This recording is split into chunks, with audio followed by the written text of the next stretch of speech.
ჩატარდა. ქართული კლასიკური მუსიკის საღამოების ფარგლებში კონცერტები მთელი წლის განმავლობაში გაიმართება თელავში, ქუთაისში, ბორჯომში, ბათუმში და სენაკში. პროექტის დასკვნითი საღამო თბილისში კონსერვატორიაში 5 დეკემბერს შედგება.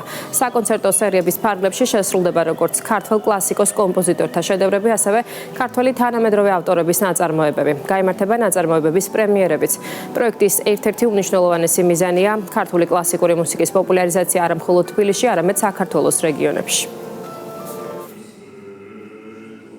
ქართული კლასიკური მუსიკის საღამოები ეს გახლავთ კონცერტების სერია, რაც მიზნად ისახავს ქართულ კომპოზიტორთა ნაწარმოებების პოპულარიზაციას და საქართველოში მცხოვრები ქართველი მუსიკოსების გაერთიანებას, იმიტომ რომ მე მიმაჩნია ძალიან დიდია იმ ადამიანთა ღვაწლი და დამსახურება, ვინც საქართველოში მოღვაწეობს და ამით ხელს უწყობს ქართული მუსიკალური კულტურის განვითარებას. პირველი, ასე ვთქვათ, ოქროს გასაღები რაც აქვს ამ ფესტივალს, რომ ეს გენიალური პიესები, არა მარტო სიმღერები და არა მარტო რაც ვიცით ესტრადის ამ გენიალური ხალხის, იყოს ნაჩვენები და ყველაზე მთავარი რაც ჩემი აზრია და ჩემი ჩართულობით ამას ვაკეთებ, რომ ეს ყველაფერი მოისმინოს ახალგაზრდამ, რომ არ ჩათვალოს, რომ ამ ესეთი პიესები და კლასიკური მუსიკა საქართველოს არ არის.